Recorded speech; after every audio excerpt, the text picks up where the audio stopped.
We hear it all the time, right? That success is all about the hustle, the grind, your hard work. But what if there's an unseen partner in everything you do? Today, we're going to unpack a really profound spiritual framework, inspired by the scholar Mufti Taqi Usmani, that might just change how you think about your job forever. Everywhere you look, our culture celebrates this idea that our success is built by our own two hands. It's all on us. But what if that's only half the story? This whole explainer really boils down to one radical question. Is your success, your paycheck, your career, is it really all yours? To even begin to answer that, we have to look at the language we use to think about our work. And it all starts with one single powerful word that reframes, well, everything. So the source text points out something pretty fascinating. When the Quran talks about how we make a living, it almost never uses words that mean earnings. Instead, over and over, it uses this term fadl. And fadl doesn't mean earnings. It means divine bounty or grace. That one word choice completely changes the game. And that brings us to the core idea here. You stop seeing yourself as the sole creator of your income, and instead you start seeing yourself as a seeker of a bounty. Your job, that sales call you're about to make, that project you're working on, it's not the ultimate cause of the result. It's the action you take while seeking the result from a much higher source. Okay, so what does this unseen partner actually do in our day-to-day lives? Let's get practical and look at a few examples that really bring this idea down to earth. The sermon breaks this down so beautifully. Think about it. If you're a farmer, your effort is to plow the field and plant the seed, right? But you can't make the seeds sprout. You can't command the sun to shine or the rain to fall. If you're a shopkeeper, you can open your doors, arrange your products perfectly, but you can't force the customer to walk in. Or if you're looking for a job, you can perfect your resume and nail the interview, but you can't force the employer's heart to feel like you're the right person. In every single case, our effort is met by this unseen contribution.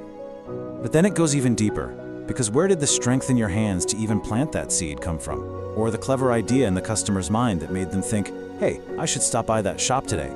The argument is that this fazl, this divine bounty, is there from the very beginning to the very end. We're partnered with it at every single step. Okay, I know this can feel a little abstract, so let's make it real. There's an incredible story in the sermon that shows exactly what this philosophy looks like in action. So picture this. We're in an old, bustling marketplace. A customer walks into a cloth merchant shop. He finds the perfect piece of fabric, they haggle a bit, and they agree on a price. The deal is basically done.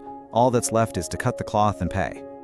And right at that moment, the shopkeeper does something absolutely astonishing. He stops the sale.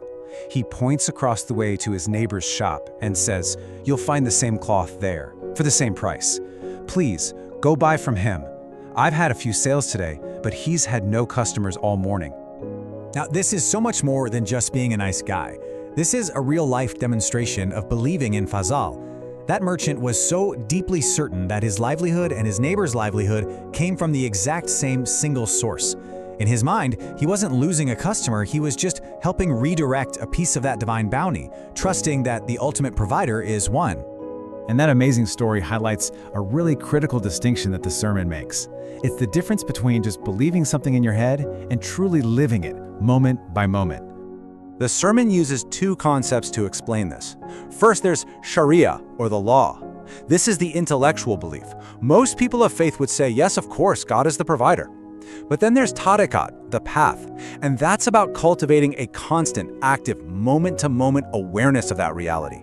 It's the difference between knowing the rules of the game and actually feeling the spirit of the game as you play. So, what does this path of awareness actually look like? Well, it means when that paycheck hits your bank account, your very first internal reaction is a feeling of gratitude to that source. It means when you unlock your office in the morning, you're silently asking for that bounty to come through you. And when a big deal falls through, instead of just spiraling into your own perceived failure, you turn your focus back to the provider. It literally transforms work into this continuous spiritual connection. So the big question is, how do we actually apply this? How can we maintain this perspective in our crazy modern lives? The sermon wraps up with a really powerful metaphor for this. The idea is to develop a heart that works like a compass. Think about it. You can take a compass, you can shake it, turn it upside down, spin it around, but no matter what chaos you create for the casing, that needle inside will always steady itself and point north. The goal is for our inner focus, our spiritual needle, to always point back to the source, no matter what external ups and downs are happening in our business or our life. And that, right there, is the ultimate point.